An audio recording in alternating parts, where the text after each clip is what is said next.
Hello and welcome to ESAT. I am Ngidu all day with the news. The Ogaden National Liberation Front, ONLF, said while it is eager to take part in peaceful electoral politics, priority should be given to working for the peace and stability of the country before rushing into elections. Speaking to ESAT, spokesperson and foreign affairs head for ONLF, Hassan Abdullahi, said the front is prepared to work with the government to bring peace and stability in Ethiopia. Abdullahi also said the front does not believe current situations in Ethiopia allow for the conduct of smooth elections, and hence the ONLF has no objection if elections that are slated for May 2020 are postponed. Elections are conducted when people have the environment that is suitable and peaceful, Abdullahi told ESAT, and also called on those who incite violence to refrain from wreaking havoc. In November, the ONLF announced that it had officially laid down arms and combatants of the front have returned to Ethiopia from their base in Eritrea. The move followed a peace agreement reached with the Ethiopian government in Asmara in October. In December, based on the peace agreement, leaders of the ONLF returned to Ethiopia to a warm welcome in Addis Ababa and their political base, the Somali region of Ethiopia.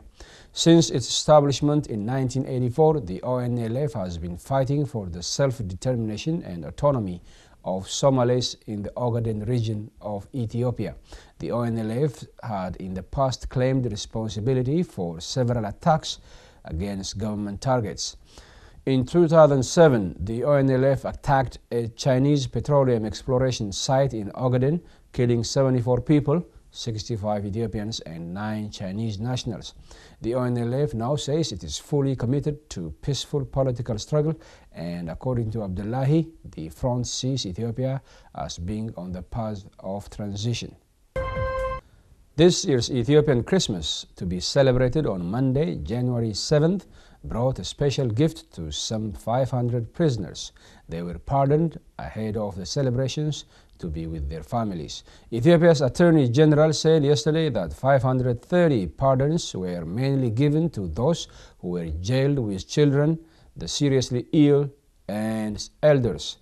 Brahanu Tsagai said the pardon was given in the spirit of reconciliation, political reforms, and the widening of political space underway in the country. Thousands of political prisoners have been released since reformist Prime Minister came to power in April 2018. Abiy Ahmed not only released prisoners but also invited exiled opposition groups to return home and take part in the country's politics. His decision to end 2 decades of enmity with Eritrea is the hallmark of his tenure. He is also credited for bringing rapprochement among countries in the Horn of Africa.